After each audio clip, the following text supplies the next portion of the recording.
자, 오늘 우리가 함께 떠나볼 여행은요. 바로 칼 세이건의 정말 기념비적인 작품이죠. 코스모스에 대한 이야기입니다. 이 책 한 권이 또 이 TV 시리즈 하나가 어떻게 우주를 보는 우리의 시각 자체를 완전히 바꿔놓을 수 있었는지 그 엄청난 힘에 대해서 한번 깊이 들여다보려고 합니다. 정말 숨 막히게 아름답죠? 이 광활하고 신비로운 우주의 모습, 바로 이거예요. 칼 세이건이 우리 모두가 느꼈으면 하고 바랐던 그 경이로움 그 자체 말이죠. 네, 그래서 여기서 이런 궁금증이 생기는 거죠. 아니, 어떻게 책 한 권이랑 TV쇼 하나가 전 세계인의 마음을 사로잡고 우주와 우리 사이의 관계를 완전히 새롭게 정의할 수 있었을까요? 정말 신기하지 않으세요? 그 비밀을 지금부터 함께 파헤쳐 보겠습니다. 자, 그럼 가장 먼저 코스모스가 도대체 어떻게 이런 세계적인 현상이 될 수 있었는지 그 이야기부터 시작해 볼게요. 때는 1980년이었는데요. 이 책과 TV 시리즈가 세상에 딱 나왔을 때 그 파급력은 정말 상상 이상이었습니다. 전례가 없었다고 해도 과언이 아니죠. 보세요. 500만 부. 이게 그냥 숫자가 아니에요. 당시 과학책이, 그것도 교양서가 500만 부 이상 팔려 나갔다는군요. 이건 말 그대로 역사를 새로 쓴 겁니다. 전 세계적인 베스트셀러가 된 건 물론이고요. 그런데 이게 책에서만 끝난 게 아니었어요. 같은 이름으로 만들어진 다큐멘터리 시리즈가 있었거든요.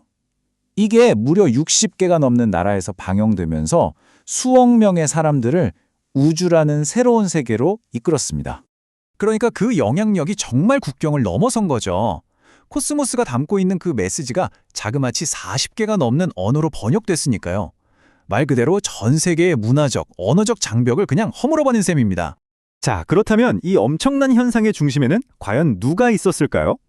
네, 바로 그 주인공을 만나볼 시간입니다. 저 멀리 있던 별들을 우리 바로 곁으로, 우리 마음속으로 가져다준 위대한 전달자, 바로 칼 세이건입니다. 칼 세이건을 그냥 연구실에만 틀어박혀 있는 과학자로 생각하시면 안 돼요. 이분은 코넬 대학교 교수이면서 동시에 나사의 자문위원으로 활동했거든요. 인류가 우주로 나아가는 그 길을 직접 이끌었던 진정한 의미의 개척자였던 거죠. 세이건이 했던 말 중에 이런 말이 있습니다. 들어보시죠. 코스모스는 과거에도 있었고 현재에도 있으며 앞으로도 있을 그 모든 것이다.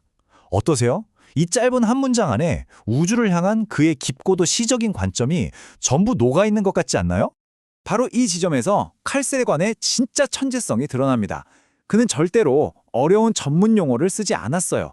대신에 누구나 쉽게 이해할 수 있는 비유, 그리고 재미있는 이야기로 아주 복잡한 과학을 풀어냈죠.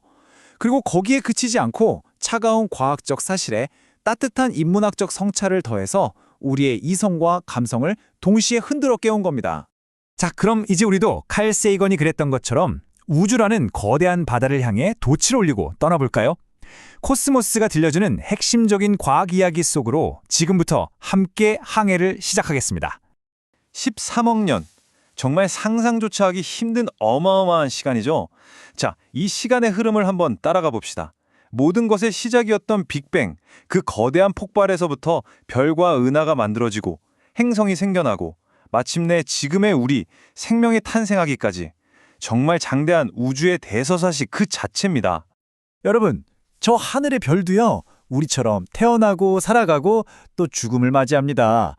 거대한 가스와 먼지구름, 성운에서 아기 별이 태어나고요. 수십억 년 동안 꾸준히 빛을 내다가 연료를 다 쓰면 생을 마감하죠. 하지만 그 끝이 정말 멋져요. 장엄한 폭발, 초신성이 되어서 자신의 모든 것을 우주 공간에 흩뿌리거든요. 그리고 바로 그게 새로운 별과 생명을 만드는 씨앗이 되는 겁니다.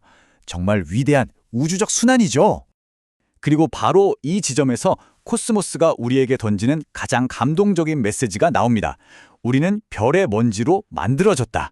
네, 바로 그 말이에요. 우리 몸을 이루는 탄소, 우리 피 속에 흐르는 철분, 그 모든 게 사실은 저 멀리 죽어가는 별의 심장에서 만들어졌다는 겁니다. 그러니까 우리는 우주와 똥떨어진 존재가 아니라 말 그대로 별의 아이들인 거죠. 자, 이렇게 거대한 우주를 여행하다 보니 이제는 우리 자신에 대한 이야기가 궁금해집니다. 이 광활한 코스모스 속에서 우리 인류는 과연 어떤 존재일까요?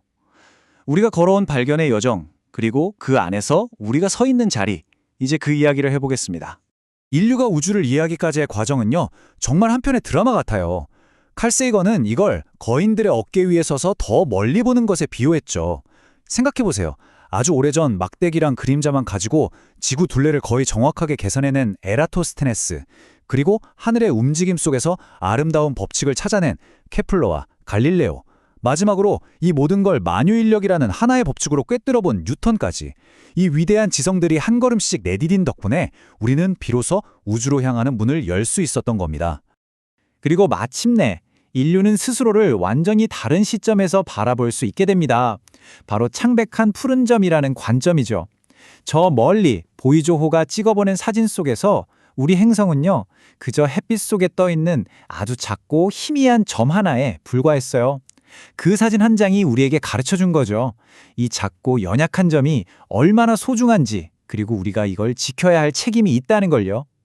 코스모스가 우리에게 남긴 건 단순히 우주에 대한 지식만이 아니었습니다. 훨씬 더 깊고 영원한 유산을 남겼죠. 문화, 과학, 그리고 수많은 사람들의 꿈에 어떤 영향을 미쳤는지 그 마지막 이야기를 해보겠습니다. 그 영향력이 얼마나 대단했으면 코스모스 세대라는 말까지 행겨났을까요? 1980년대 이 책을 읽고 이 다큐를 보면서 자란 아이들이요. 가슴속에 우주라는 꿈을 품게 된 거예요. 그리고 그 아이들이 자라서 지금은 과학계와 공학계를 이끌어가는 핵심 인물들이 되었습니다. 정말 대단하죠? 그리고 그 정신은 과거에 머물러 있지 않아요. 지금도 여전히 살아 숨쉬고 있습니다. 1980년에 나온 오리지널 시리즈가 하나의 기준을 세웠다면 2014년에는 닐 디그레스 타이슨이 새로운 세대를 위해 리메이크를 만들었죠. 그리고 오늘날에는 또 어떻고요? 유튜브, 팟캐스트 같은 새로운 매체들을 통해서 칼 세이건의 목소리는 계속해서 우리 곁에 머물고 있습니다. 자, 이제 정말 마지막입니다. 이 광활한 우주, 저 멀리서 우리를 본다고 상상해 보세요. 아마 지구는 딱히 특별할 것 없는 수많은 점들 중 하나처럼 보이겠죠? 하지만 우리에게는 그 의미가 완전히 다르죠. 이 칠흑 같은 우주의 어둠 속에서 유일하게 생명이 숨쉬는 곳, 스스로가 누구인지, 이 우주가 무엇인지 고민하는 존재들이 살아가는 곳, 바로 이곳이 우리가 아는 단 하나뿐인 우리의 집이니까요. 그래서 칼 세이건은 우리 모두에게 마지막 질문을 던집니다. 누가 우리 지구를 대변해 줄 것인가? 이 작고 연약하지만 더없이 소중한 우리 집을 위해 과연 누가 목소리를 낼 것인가? 이제 그 질문에 대한 답을 찾는 건 코스모스를 알게 된 바로 우리 모두의 몫으로 남겨졌습니다.